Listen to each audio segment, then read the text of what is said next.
झेलना पड़ता है। तो क्या हम विद्युत से चुंबक बना सकते हैं? बना सकते हैं। हाई वोल्टेज देना पड़ेगा, लो पे उतना चुंबक बनेगा, उतना पावर का नहीं बनेगा, उतना पावर का नहीं बनेगा। यही कारण है कि जब हम लोग के गांव में बिजली का जो पोल होता है, क्या होता है? बिजली का पोल, तो उस पे जब हम लोग विद्युत को ले जाते हैं, तार को क्या करते हैं? ले जाते हैं, एक तार को यहाँ से ले जाते हैं, दूसरे तार को ले जाएंगे, ऐसे 3 फेज हो गया, एक तो न्यूट्रल ले जाएंगे, एक न्यूट्रल ले जाएंगे ना जी, खाली फेज जाएगा तो कहाँ से करंट आएगा? अभी आप लोग उतना बुद्धि नहीं हुआ आप लोग का कि फेज और न्यूट्रल समझ सके, मतलब इतना समझिए न्यूट्रल नहीं है तो बिजली किसी काम का नहीं, न्यूट्रल नहीं है तो बिजली किसी काम का नहीं। न्यूट्रल मतलब बिजली के वापस जाने का रास्ता। जैसे आप देखिएगा पक्षी ना तार पे बैठ जाते हैं सब, क्योंकि उस पक्षी को जाने का रास्ता नहीं है, करंट बस उसी में रह जाता है जाने का। अगर किसी दूसरे चीज को टच कर देगा तो उधिया जाएगा, समझ गए? इसलिए बिजली मिस्त्री आता है ना, तो पहले क्या करेगा ना, चप्पल उतारेगा, उसके ऊपर चढ़ जाएगा और तब जोड़ेगा तार, क्योंकि उसके शरीर में अगर करंट आ भी गया तो जमीन से वो टच नहीं है,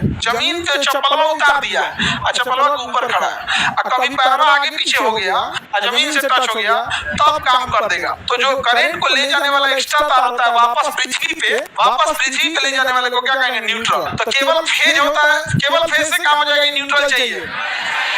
हाँ, अब जैसे कोई बिजली मिस्त्री काम कर रहा है इसे, ठीक है, अब वो चप्पल पे ऊपर खड़ा है, यानी धरती से टच नहीं है, यानी न्यूट्रल नहीं, उसको करंट मारेगा, तुम उसके बगल में खड़े हो जाओ चप्पल उतार के, तुमको मारेगा नहीं, तुम तो बगल में खड़े हो चप्पल उतार के और उसको छू देना, चाचा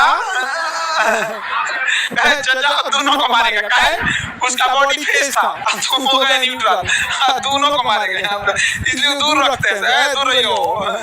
बिजली मिस्त्री आते तो पहले कहते हैं सटना मत, वो तुम्हारी सुरक्षा के लिए थोड़े कर रहा है, अपनी सुरक्षा के लिए कर रहा है, तुम गलती करेगा उसको मार देगा, एक साथ जाल दिया जाएगा। न्यूट्रल जरूरी होता है, खैर अभी धीरे धीरे पढ़ के चले जाएंगे, 3 फेज रहेगा, न्यूट्रल की जरूरत नहीं पड़ेगी यहाँ पे। तो सबका अलग अलग होता है, इतना भी बड़का टफ नहीं है। अब यहाँ बताइए इसमें करंट जाएगा, अब पोल पे जा रहा है, तो जब पोल पे जाता है तो बहुत हाई वोल्टेज जाता है, 440 वोल्ट, मतलब मिनिमम इस पे 440 ले जाता है, समझा? घर में आता है 220, तो ट्रांसफार्मर में 11,000 रहता है, तो और खतरनाक रहता है, 33,000, 11,000, 22,000 इस तरह रहता है। तो ये करंट में, इसमें तो करंट फ्लो हो रहा है और हाई इलेक्ट्रिसिटी करंट हो रहा है, हाई इलेक्ट्रिसिटी करंट फ्लो होगा तो हाई मैग्नेट भी होगा, तो तारा आपस में चिपक जाएगा, तारा आपस में क्या हो जाएगा? चिपक जाएगा, अब पक्का चिपक जाएगा तार।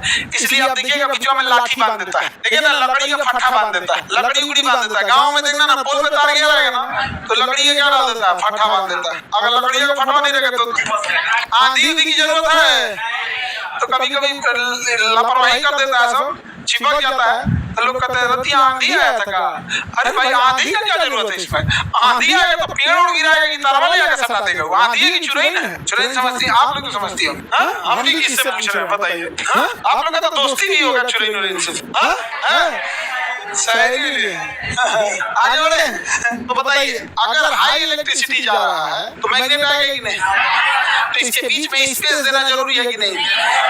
तो मैग्नेट हाई इलेक्ट्रिक जाएगा तो हाई मैग्नेटिक उत्पन्न करेगा कि नहीं? और हाई मैग्नेटिक जब उत्पन्न करेगा तो इसमें वाइब्रेशन भी उत्पन्न कर देगा, वाइब्रेशन करने लगेगा। तो कोई ट्रांसफार्मर होगा ना, जंग जंग जंग जंग जंग कुछ आवाज करता है, उसको हमिंग साउंड कहते हैं। क्या कहते हैं? Humming sound. ये तभी करेगा जब क्या हो? हाई वोल्टेज का करंट जाए। कि आपका एलईडी बल्ब जल रहा है, कान लगा के सुन रहे, झंझना रहा है कि नहीं कर रहे? जब एलईडी बल्ब तो रहेगा 9 वाट का, उसमें क्या जाएगा? तो बहुत खतरनाक चीज है भाई ये इलेक्ट्रिसिटी। अब समझिए क्या, जब हमें इलेक्ट्रिसिटी को दूर भेजना होता है तो समस्या ये आती है कि हम नॉर्मल वोल्टेज पे नहीं भेज सकते। जैसे हमको पटना से भेजना है कानपुर, पटना से भेजना है बनारस, तब चाहिए उसको 33,000 वोल्ट। कितना चाहिए? 33,000 वोल्ट चाहिए। और ये बाप, 33,000 वोल्ट में मैग्नेटिक पावर कितना भयानक होगा, हमिंग साउंड कितना आएगा। और बाई दी वे पानी उन्हीं के संपर्क में आया तो पानी को धाए से जला के स्पार्क पैदा कर देगा, जिसे कोरोना कहते हैं। क्या कहेंगे? कोरोना। तो कभी कभी देखना ना, बिजली के तार से ना रोशनी टाइप का निकलने लगेगा, राम चिंगारी टाइप का निकलने लगे, उसको क्या कहेंगे? कोरोना। कोरोना बहुत पहले आया था बिजली में कोरोना बहुत पहले आया था बिजली में। हम लॉकडाउन हुआ तो हम पढ़ा रहे थे, तो लॉकडाउन में तो पढ़ाए तो बिजली पढ़ा रहे थे, तो उसी में बताए कोरोना। तो एक बच्चा कह रहा है एकरो हो गया कोरोना उनको कोरोना नहीं हुआ, वो एक पहले से उसके अंदर क्वालिटी है। तो जब हाई फ्रीक्वेंसी के करंट जाते हैं, हाई वोल्टेज का करंट, और वायुमंडल की नमी या किसी कंडक्टर से टच में आते हैं तो एक चिंगारी पैदा करने लगता है। क्या होता है? कोरोना। आवाज निकालता है, हमिंग साउंड। आवाज निकालेगा तो मैग्नेटिक चीज तो करवे करता है यहाँ पे। तो बाप होगा, अभी तो बड़ी झमेला है सब। तो बड़े जो करंट जाएंगे और ट्रांसमिशन लाइन, अब हम लोग का बिजली आ रहा है बाढ़ से, बाढ़ के पास से आ रहा है कि काटी के पास से आ रहा है कि नवीनगर से आ रहा है कि कहलगांव से आ रहा है, कौन जान रहा है। अलग अलग पटना में एको नहीं है।